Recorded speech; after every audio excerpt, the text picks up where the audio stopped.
A fuel cell is an electrochemical energy conversion device that converts the chemical energy from a fuel directly into electricity.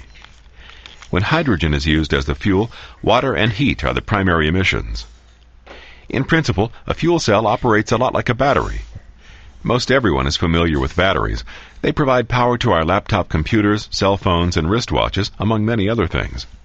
In this course, we'll use batteries as a common point of reference to help us understand how fuel cells work.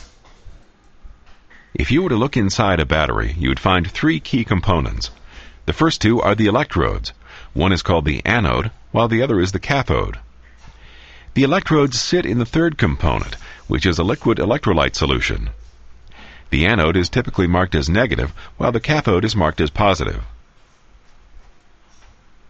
During normal operation, a complete chemical reaction occurs within the battery.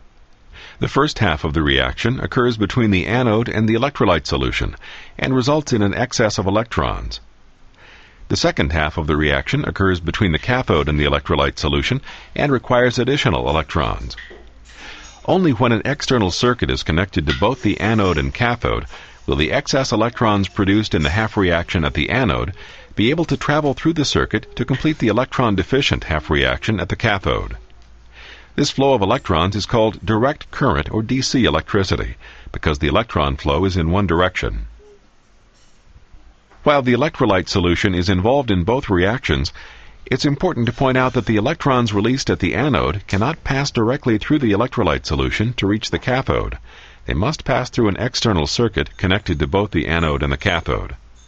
If there is no external circuit to connect the anode to the cathode, the electrons will have no path through which to flow, and these reactions will not take place. This is why a battery can be stored for a long period of time and still have power.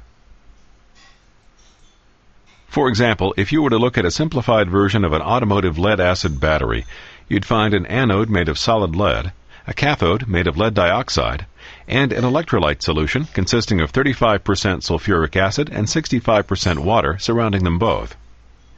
The chemical symbols for each component are shown on this screen. During normal operation, the half reaction between the lead anode and sulfuric acid electrolyte results in the formation of lead sulfate, 2 hydrogen ions, and 2 electrons.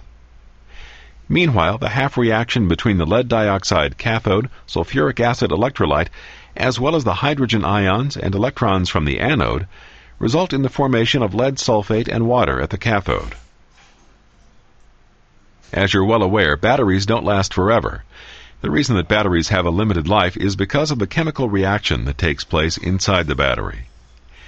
Generally, one of the two electrodes inside the battery is made of a solid metal that also serves as the fuel for the battery. As electricity is created, this metal is converted to a different chemical compound. The amount of energy a battery can produce is limited by the amount of this solid metal that can be converted. When that limit is reached, the reaction stops and the battery dies. Factors that affect battery life include the chemical makeup of the battery, as well as how and where the battery is used. Like a battery, a fuel cell converts chemical energy into DC electricity in an electrochemical reaction. Like a battery, the key components of the reaction in a fuel cell are the anode, the cathode, and the electrolyte. And also like a battery, fuel cells can be constructed in different configurations using various materials.